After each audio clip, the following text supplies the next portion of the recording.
Hello, thank you for joining us. This is Nationwide. I'm Ruth Aguela. The suspended former Speaker of the Edo State House of Assembly has been ordered to return all official documents and government property in his possession. The directive was given by the newly sworn-in Speaker, Yekini Idiaye, while presiding over plenary shortly after his inauguration. Obehi Otobo Apreze reports. Rumors of the impending change in the House leadership were confirmed when the Deputy Speaker, Osun, presided over plenary. Proceedings were briefly disrupted following the entrance of the former Speaker, Blessing Agbebako. After a heated argument, he was allowed to officially inform the House of his resignation.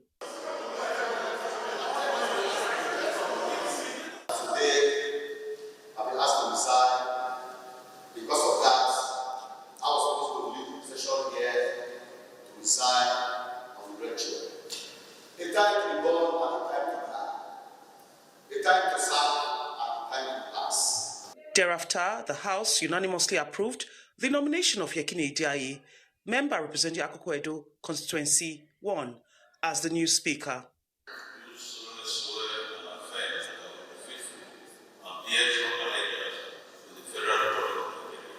In his first pronouncement from the Speaker's chair, Yekini Idiaye announced the indefinite suspension of the former Speaker, the Majority Leader, the Minority Leader, and the Minority Whip, citing poor administration of the state legislature. We shall not allow the House to be riddled with misdirections and corruption due to the error and greed of few men. Following a relatively peaceful transition of leadership, the House adjourned sitting. In Benin, Obehi Otobo, NTA News. It was a celebration of victory, solidarity, and renewed hope in Osun State as workers and pensioners celebrate Governor Ademola Adeleke's victory in Saturday's governorship election in the state. Kayode Oladoshu reports that the celebration also provided an opportunity for workers to express their expectations from the government. It was a carnival-like atmosphere at the entrance of the Osun State Secretariat as organized labor and pensioners gathered in their numbers to celebrate the victory of Governor Ademola Adeleke in Saturday's governorship election. For organized labor, the celebration is not just a show of victory, but a reflection of the collective strength of workers across the state.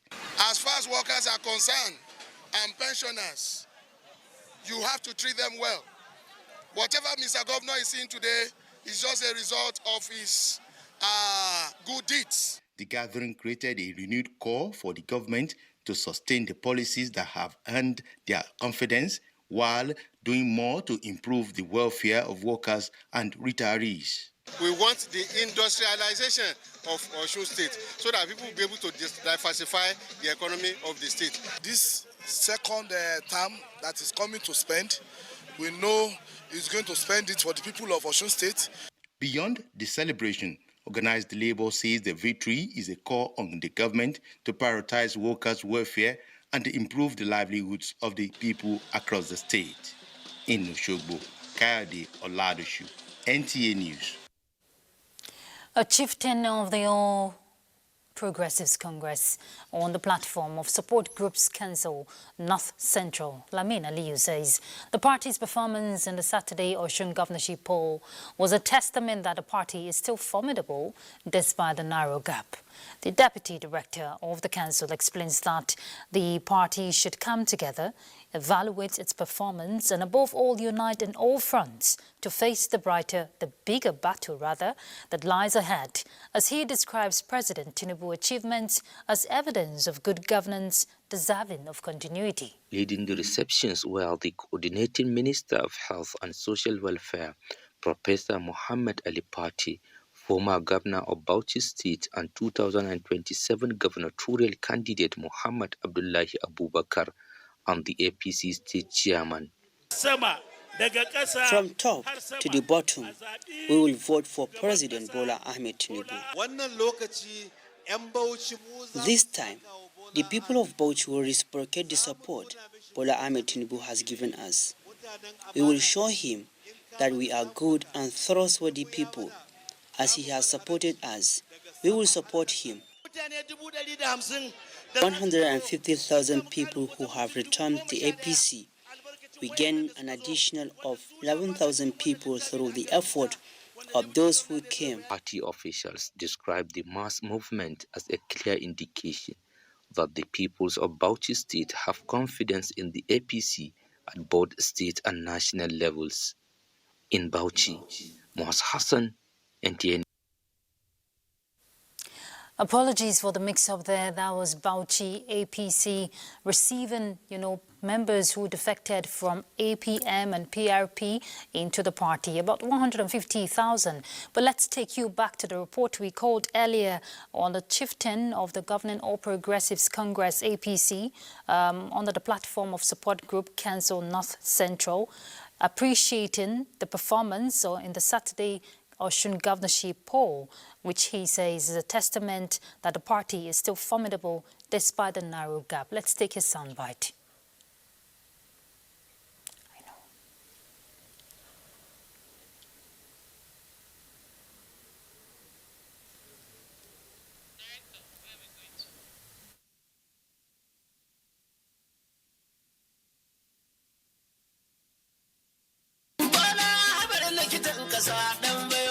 This is a massive turnout of APC stalwarts, party members, supporters and candidates. The All Progressive Congress in Bauchi State received over 150 new members from opposition parties across the state. Leading the receptions were the Coordinating Minister of Health and Social Welfare, Professor Muhammad Ali Party, former governor of Bauchi State and 2027 gubernatorial candidate Muhammad Abdullahi Abubakar, and the APC state chairman. From top to the bottom, we will vote for President Bola Ahmed Tinubu. This time, the people of Bauchi will reciprocate the support Bola Ahmed Tinubu has given us. We will show him that we are good and trustworthy people. As he has supported us, we will support him. 150,000 people who have returned the APC.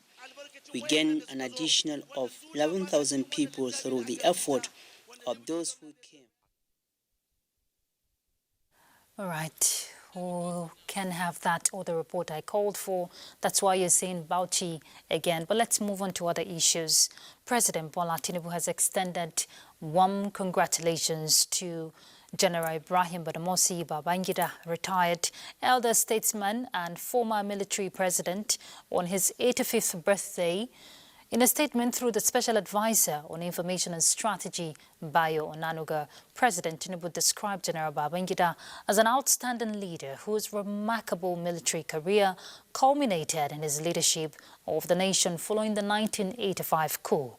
The president noted that General Babangida's name and legacy would remain indelible in Nigeria's history because of his many contributions to national development.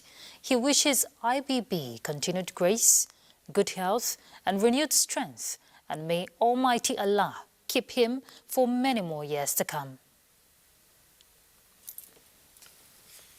The Senior Special Assistant to the President on Community Engagement, North Central, Abiodun Esiet, says sustainable peace requires more than security interventions, highlighting community engagement, inclusive governance, of course, early warning response mechanisms, collaboration among government institutions, traditional and religious leaders, civil society, women and youth.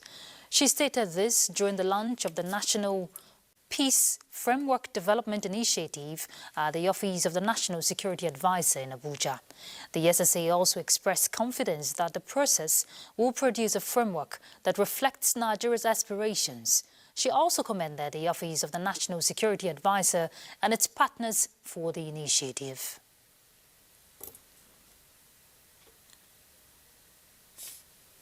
The Nigerian Navy ship Victory Calabar has handed over the intercepted and arrested motor tanker Philia and 12 crew members suspected for crude oil theft to the Department of State Services, Cross River State Command. Let's get details from Paul Abel. On 23rd July 2026, after several days of monitoring, MT Filia and 12 crew members were intercepted and arrested by NNS Ekulu while spilling suspected stolen crude oil into the sea. During the course of the investigation, the captain of the motor tanker Filia claimed that the vessel received 650 metric tons of crude oil via ship-to-ship transfer from an unidentified ship within Nigerian waters. However, inspection and sounding of the cargo tanks revealed that motor tanker Filia was laden with approximately 146 metric tons of suspected crude oil and 49 metric tons of suspected high pure fuel oil, that is HPFO, the resulting discrepancy of over 500 metric tons. With directive from the naval headquarters, this handing over and taking over by the DSS is being brought to bear at the NNS Victory Jetty in Eastern Naval Command. I'm directed to hand over motor tanker Filia and its contents, as well as our 12 crew members and other relevant exhibits to the Department of State Services, Calabar Command. With the handover concluded, it is expected that saboteurs of the Nigerian economy will be brought to book by the law. In Calabar, Paul Abel, NTA News. Despite sustained advocacy against the practice, cases of violence against women and girls, it continues to emerge in the public space. The Federal Ministry of Justice and partners have unveiled a violence against women reporting system. Now, this is to further, strengthen Nigeria's effort in that regard. The report. Although a movie, cases such as this are not strange. They emphasize the negative impact of SGBV on females. A victim typically tries to hide from the shame, refusing to report that she was assaulted. But now, there's an online platform available for such incidents to get to authorities, including law enforcement agencies and the courts. Between January and May of this year, the National Human Rights Commission recorded over 33,000 sexual and gender-based violence cases reported to them. Equally, NAPTIP documented over 3,000 cases of violence against women in the Federal Capital Territory. These figures tell an important story as they remind us that reporting violence is only the beginning of a survivor's journey. What happens after reporting matters just as much as the reporting itself. This platform is aimed at centralizing that, so for uniformity's sake, standardizing, and then from a single point, anyone, the justice system can, from that single or central point, be able to have full visibility of what is happening around SGB-related cases. Although Violence Against Persons Prohibition Act is now active in 35 states, and the National SGBV Cases Dashboard reporting over 2,300 cases since 2020, the Justice Ministry and its supporting partners, EU International IDEA, seek to take the message against SGBV to all segments of the Nigerian society. The National Drug Law Enforcement Agency has destroyed 329,865 kilograms of assorted illicit drugs worth an estimated 301 billion naira in Lagos. The court-ordered exercise held at Navy Town, Ojo, involved narcotics seized in Lagos between April 2025 and May 2026, as well as abandoned consignments linked to concluded cases. The destroyed drugs include cocaine, heroin, methamphetamine, cannabis, ephedrine, tramadol, codeine syrup, and other opiates. All right, let's still stay with Lagos, but this time we're joining Yusuf Jibo to give us reports from his end. Hello, Yusuf. To Lagos. At the airport, the journey of a passenger's luggage can sometimes be as unpredictable as the journey itself. From check-in counters to aircraft holds and eventually the baggage carousel, every piece of luggage passes through several hands and processes. But that may soon change as Nigeria moves towards deploying radio frequency identification, RFID technology, for baggage handling across its airports, a system designed to make tracking luggage faster, smarter, and more reliable. Hingino John Adams tells us more.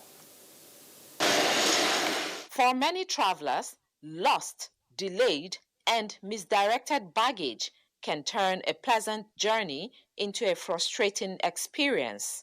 The planned deployment of the radio frequency identification RFID technology is expected to reduce these challenges, improve operational efficiency, and give passengers greater confidence that their luggage will arrive with them. The regulations at present stipulate 7 days for airlines to domestic flights, for airlines to find your bags and reconcile with the passenger. But with this technology, it will be instant. And we are even going to cut down seriously on the likelihood of bags being misrouted. This also means airlines and air operators could have better information on where a bag is, where it has been, and importantly, where it should be going. It means that when you check in your bag, you have the app on your phone. While you are waiting for to board your flight, you can tell if your bag has left the check-in area, it's now in boarding area. Has it gotten to the foot of the aircraft? Is it on the aircraft? So it's also going to help with misrouted baggage situations. So it means that where the scanner gun is used to process the bags, it's going to be virtually impossible to load bags going to, say, Kano on a Lagos flight. As Nigerian airports embrace more digital solutions, RFID could mark an important step towards a baggage handling system where every suitcase has a digital identity and every movement can be accounted for. In Lagos, Hingino John Adams, NTA News. Away from the airport, the Electronic Media Content Owners Association of Nigeria, MCOAN, has unveiled plans for the 5th edition of the Nigerian Electronic Media Content Exhibition and Awards, NIMSIA 2026, a platform for content creators and media professionals to explore opportunities in Nigeria's growing creative economy. This was revealed at a media briefing in Lagos. Ime Uduri reports that this year's event has as its theme, The Creator's Economy, Elevate Your Craft, Secure Your Future. Her report is presented from our studios. As Nigeria's media and creative industry responds to rapid technological changes, content creation is fast becoming more than just a tool for entertainment, but a growing business opportunity. This is why content creators, broadcasters, regulators, advertisers, and other industry stakeholders continue to come together under the aegis of the NIMSIA platform to determine the quality, creativity, ownership, sustainability, and commercial value of content they produce. We want a kind of heritage production. That's what we are looking at. So that is why this year we are bringing in this insurance to be able to back it up, to secure it. And this year, we want to make sure the DG roundtable is better than what it was last year. Beyond the conference sessions, NIMSIA will be recognizing excellence across the electronic media industry. We have had beautiful entries in terms of drama, documentaries, series, children's program, and all that. And it keeps getting better year after year. Organizers believe the platform can strengthen partnerships between creators, brands, regulators, and investors, while opening new opportunities for Nigerian content in local and international markets. What does the audience want? You do research, you do audience research, you know what they want, you do the psychography, and you understand the feeling, the behavioral pattern of your audience out there. We have some shows that are locally produced, specific to Nigeria, made by Nigerians. The cast, the crew, they're all Nigerians. And this is how our own way of empowering the creatives within Nigeria. NIMSIA 2026 is therefore positioned not only as a celebration of creativity, but as a marketplace and platform for strengthening Nigeria's media industry while securing a more sustainable future for its content creators. Well, that's a contribution from Lagos. Nationwide continues with Udwak in Benin after the break.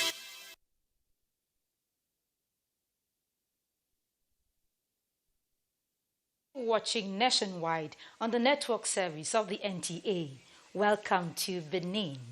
Governor Sheriff Oboriwori has assured the General Officer Commanding 6th Division of the Nigerian Army, Major General Everest Okoro, of his administration's continued support and collaboration with the military to sustain peace and security in the state. The governor gave the assurance while receiving the GOC on a courtesy visit to Government House Asaba as part of his familiarization tour of military formations in Delta State. Susan Esu reports. Congratulating the Army Chief on his new posting, Governor Sheriff Oboriwori described the 6th Division as a strategic formation and prayed for God's guidance, wisdom, and success for him throughout his tenure. The governor noted that the state government has consistently supported security agencies operating in Delta State, adding that the strong cooperation between the government and security agencies has contributed significantly to the relative peace being enjoyed across the state.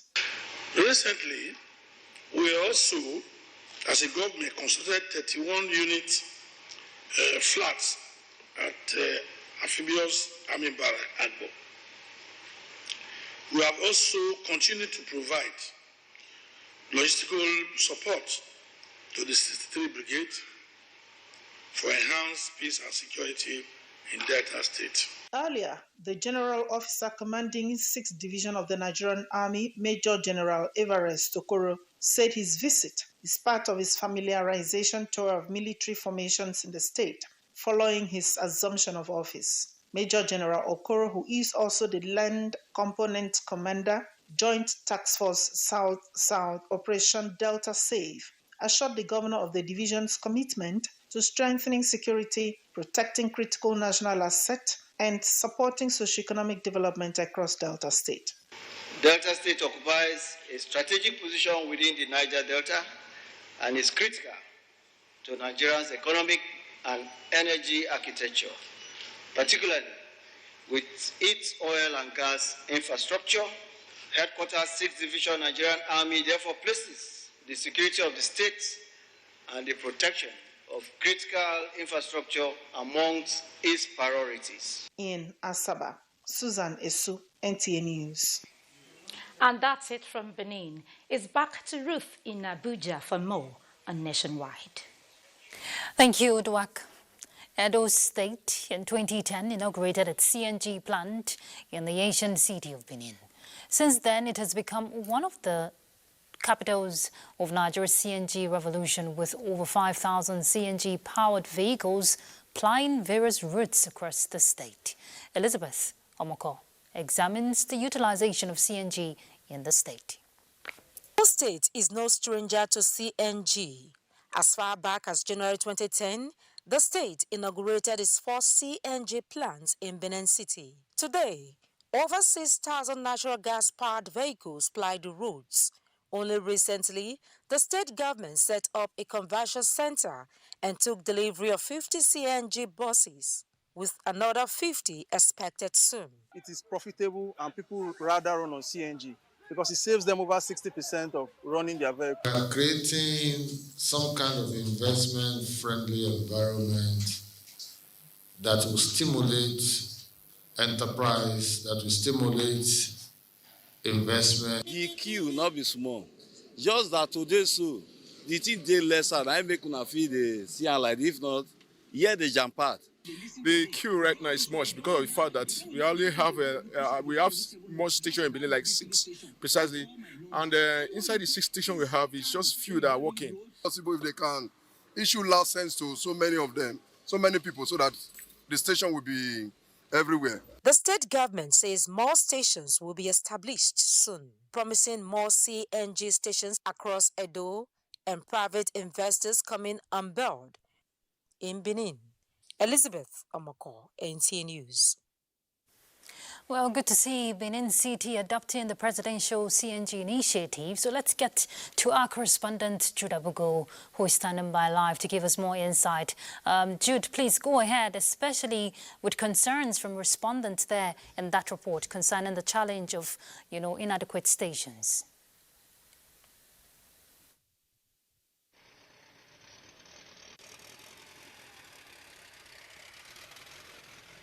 All right, thank you.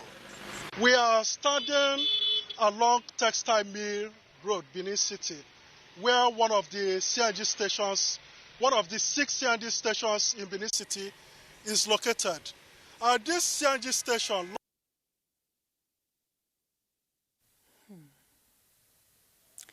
Okay, we seem to have lost signal with Jude, but I'm sure he wants to reel out intervention the state government is already doing. Okay, so he's back. Go ahead if you can hear me. All right, we'll just look at other issues. If we can reconnect, we will do that. Nigeria is moving beyond the importation of cancer technology to building capacity to shape, sustain and produce technologies it needs. At the Link Global Summit on Innovation and Practice in Oncology, Beijing, China, the Minister of State for Health, Dr. Isiaq Salako, says cancer remains a national priority. Here are the details of the meeting. During his presentation, Dr. Salako disclosed that Nigeria is strengthening measures to prevent, detect early, and provide access to treatment while expanding financial protection for cancer patients. He also told the gathering that more than 40 million girls have already received the HPV vaccine, while 35 additional linear accelerators are to be installed between 2026 and 2028 to expand access to radiotherapy. Beyond the machines, he stressed the need for specialist training, technical support, maintenance, and spare parts capacity. The bigger picture, he notes, is to build technology, encourage joint research, clinical training, and local capacity to assemble and service cancer equipment through partnership with China. Other issues discussed include AI-assisted treatments, clinical trials, cancer registries, and tele-oncology links by 2030. Promoting the orange economy, as championed under the Tinubu administration's Renewed Hope agenda, remains a vital catalyst for job creation and economic growth. Governor Abba Kabir Yusuf stated this when he received members of Senior Executive Course 44 of the National Institute for Policy and Strategic Studies at the Kano Government House. Abdullahi Mustafa reports. The study group comprises members of Senior Executive Course 48 of the National Institute for Policy and Strategic Studies Kuru. The study tour is focused on conducting research on the current economic and entrepreneurship landscape for sustainable development in Nigeria. For 1 week, the participants have been in Kano to assess the state's economic and entrepreneurship initiatives and gather information that will contribute to a national policy report to be presented to President Bola Ahmed Tinubu. During their stay, they engaged with relevant stakeholders who made presentations on various aspects of the subject matter. Kano is positioning itself as local Nigerians' hub for greater economic diversification through creative enterprise and entrepreneurship. Brigadier General Jimo commended the state government for its proactive efforts to promote creativity, entrepreneurship, and economic expansion. Represented by his deputy Murtala Selegaro, Governor Yusuf acknowledged the contributions of the National Institute for Policy and Strategic Studies to national development. We value the role of the NIFs continue to play in developing strategic leadership and building national policy capacity. He expressed confidence that the outcome of the study tour would make a meaningful contribution to the successful implementation of President Bola Ahmed Tinubu's Renewed Hope agenda. In Kano, Abdullahi Mustafa. All right, Makodi is our next stop, and Fatima Hassan is set to give us reports from her end. The Benue State Governor, Hyacinth Alia, has appreciated the prompt response by security agencies in the terrorist attack on Osun local government Terrorists masquerading as men in the early hours of Sunday invaded and attacked the people of several communities of Mbazum ward in Ukum local government area, killing some and inflicting injuries on others. In a statement by the Chief Press Secretary, Teso Kula, the governor consoled those who lost loved ones and the injured, vowing to keep giving the necessary support to security agencies to effectively protect the state. He urged security agencies to continue mounting guard in strategic areas across the state to be able to tackle headlong enemies of the state who seem unrelenting. The governor assured the people of the state that his administration will not relent in efforts to protect them.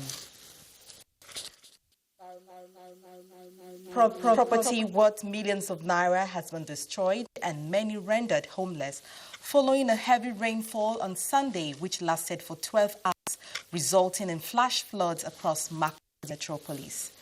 Moses Ajao Ode reports that officials of the State Emergency Management Agency were on ground to take statistics of the affected victims.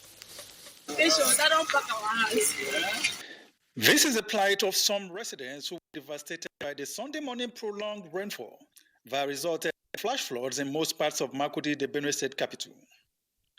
Some worst hit areas include Kihi behind the Modern Market, Kansho Extension, opposite the Commissioner's Quarters, Giado Villa area, and the part of Agbe Village, all within the metropolis. Some affected persons, while recounting their losses, urged relevant agencies of government to rise up to the challenge by evacuating drainage channels, especially the Basin Canal, to avert a reoccurrence. I will see everything on my best, all my clothes are supposed to service. You can see I'm not able to even bring any of the clothes out. Look at what I wear wrong with to come to this church with it. Come to our aid. Make streets, good road that will help channel this water to the drainage so that this water will be used for the villagers. There's a lot of water inside my house, inside the room. Some of my room is water inside. So there's no even small space for us to come outside. Appealing to the state government to help us, to come to our aid, to intervene and put an end to this. Because we can no longer deal. Commissioner for Water Resources, Environment and Climate Change stated that the ministry has carried out an inspection tour of affected areas and to residents to be patient, as the state government will continue to consolidate on the gains recorded so far towards improving the living condition of residents of the state. Collaborating with the SEMA, with NEMA, in case of any incident of dislodge by this flooding, the SEMA and NEMA, they are always at hand. The Sunday flood episode in Makurdi is a wake-up call to people living along flood-prone areas to vacate in accordance with the flood alert issued by the Nigerian Meteorological Agency, listing Benue among other states to be affected in the yearly forecast. In Makurdi, Moses Ajao Udi, NTA News. And that's our contribution from Makurdi. Nationwide continues in Abuja, but that will be after this timeout. Stay tuned.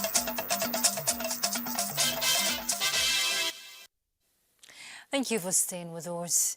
60 young entrepreneurs from ECOWAS member states are to participate in the second edition of the Regional Startup Awards, intended to throw up a new generation of innovators in the sub-region. They are the successful ones out of the 60,000 applicants for this edition planned to focus on tech-led budding enterprises. Kelvin Ehunwahi reports. Across West Africa, talents abound among young people. Many are breaking new grounds in innovation and science, but scaling up profitable ventures often meets with hurdles in financing and policy navigation. The ECOWAS Startup Award, founded in 2021, is primarily designed to lend a helping hand to brilliant young entrepreneurs in the sub-region to create an ecosystem of innovators who can collaborate to scale up their businesses into regional and continental success. The second edition will feature masterclasses and incubation mentorship for 60 successful applicants, from which top 3 will be rewarded with $30,000, $20,000 and $15,000 respectively. We want to facilitate digital adoption among micro, small, and medium-scale enterprises. We want to connect startups to venture capitalists, impact investors, development partners, and financial institutions. You agree with me that access to finance is one of the key challenges of doing business in our region. Priority will be given to tech-led innovations in agriculture, finance, health, and others critical to ECOWAS regional integration objective, intended to build on the momentum of the success of the first edition in Niger in 2021. In Abuja, Kelvin Ewonwaye, NTA News. The Nigerian Labour Congress and the African Regional Organization of the International Trade Union Confederation have resolved to intensify the campaign against illicit financial flows and kleptocracy. The resolution emerged after days of deliberations in Abuja on the devastating impact of corruption on Nigeria and the African continent. Joseph Osun reports. Every naira diverted from public coffers, every dollar illicitly moved out of the country, and every contract inflicted beyond its true value represents more than financial losses. It is a direct assault on jobs, healthcare, education, infrastructure, and the overall well-being of Nigerian workers and their families. It is this concern that brought together trade union leaders, civil society organizations, journalists, and anti-corruption advocates at this conference on kleptocracy and illicit financial flows. For days, participants examined how corruption, weak institutions, tax evasion, and the illegal transfer of wealth continue to drain resources needed for national development. And for anyone who has been victim of speaking up, we also want to use this opportunity to, on our own behalf, to say, we are sorry, maybe we were not there for you. But more than ever before, we want to stand behind those who will speak up. End the culture of impunity. We must move beyond the go-to-court joke that allow high-profile offenders to evade justice. Among the key resolutions reached are calls for the strengthening of the whistleblower protection policy to provide legal safeguards for informants and secure reporting channels. Participants also advocated stronger and independent anti-corruption institutions, mandatory disclosure of the beneficial owners of major businesses and public assets. Joseph Osun, NTA News. Nigeria is rich in cultural heritage, but many of these experiences lack the visibility and structure needed to reach a wider audience. The Minister of Arts, Culture, Tourism and the Creative Economy is seeking to bridge that gap with the My City app, an initiative under the Ember to Remember project designed to showcase Nigeria's cultural attractions and experiences. Tessio Mary reports. Nigeria is a diverse nation rich in culture, colors, rhythms, and cuisine. From September to December, the country comes alive with festivals, concerts, music, nightlife, and more. This natural tourism season is now being harnessed through the Ember to Remember project, aimed at showcasing the Nigerian story to the world. The Minister of Arts, Culture, Tourism and the Creative Economy, Hannatu Musa Musawa, says the My City app will serve as a one-stop digital platform connecting visitors to the best of Nigeria's cultural and tourism experiences. It is about moving beyond simply having events to deliberately and intentionally building an economy around those wonderful experiences. The My City app, scheduled for launch on September 14th, will make it easier to discover events and attractions across Nigeria's 36 states and the FCT.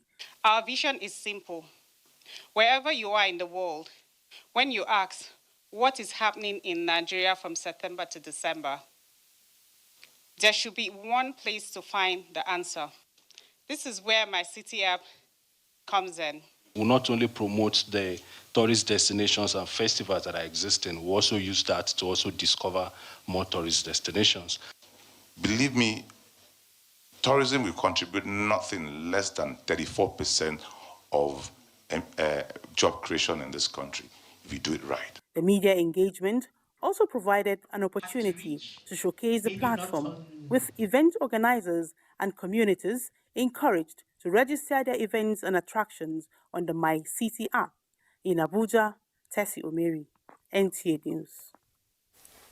The wife of Ekiti State Governor, Dr. Olayemi Oyebanji, has advocated exclusive breastfeeding for babies during the first 6 months of their life. This was at the 2026 World Breastfeeding Week celebrated in Ekiti State. Tayo Osho reports. Flagging off the week in Ekiti State, the wife of Ekiti State Governor, Dr. Olayemi Oyebanji, reaffirmed the commitment of the state government in ensuring the survival, growth and well-being of women, children and families, while describing the theme breastfeeding for a sustainable start in life, strengthen what works, as timely. The wife of the governor stressed that successful breastfeeding requires adequate support, dedication, funding and strong government backing. Dr. Oyebanji urged fathers as well to take care of their wives and be supportive at all times. She also called on stakeholders and private sector, traditional rulers and religious leaders to intensify sensitization on the importance of breastfeeding and its benefits to mothers and children. Breastfeeding provides essential nutrients and protective factors, particularly during the first 6 months of life. It supports health growth and brain development. The Commissioner for Women Affairs in Ekiti State, Peju Babafemi, also encouraged women to take greater interest in exclusive breastfeeding, noting that breastfeeding does not only benefit babies, but also has health advantages for mothers, including a lower risk of depression, assistance with postpartum weight loss, and reduced risk of certain diseases. In Ado-Ekiti, Tayo Osho, NTA News. And next will be sports update for us.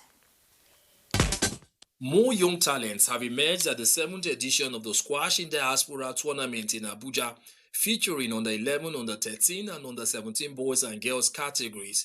Bright Ebochi reports that the tournament is highlighting the efforts of former squash professionals to develop the sport at the grassroots level, while complementing government initiatives aimed at taking squash to greater heights in Nigeria. I started playing squash when I was 9 years. I started going to competition when I was 11 years. The first round they removed me, second round they removed me. But one thing I just put in my heart is that one day I'll reach final, and today now I'm standing here to play final. Players with talents we can see right now, well coached and well structured, they'll be good. They can compete against the world. Nigerians Falconets are set to face Poland and Korea Republic in warm-up matches as they intensify preparations for the 2026 FIFA Under-20 Women's World Cup. The team, led by head coach Moses Aduku, is currently based in Abuja, where they are stepping up their training ahead of the biennial tournament. The Falconets are scheduled to depart for Poland on Monday, August 24, for the final phase of their preparations. The two friendly matches are expected to provide valuable opportunities for the team to fine-tune their tactics and assess their readiness for the World Cup.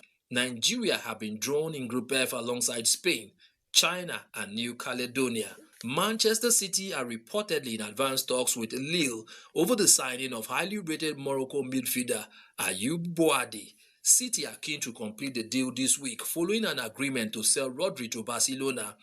The deep-line midfielder is regarded as one of Europe's brightest young talents and could form a partnership with summer signing Elliot Anderson at Manchester City. For Sports Update, Bright Ebuchu, NTA News. That concludes Nationwide. Thank you for your time. Do have a good evening. I'm Ruth Aguilera.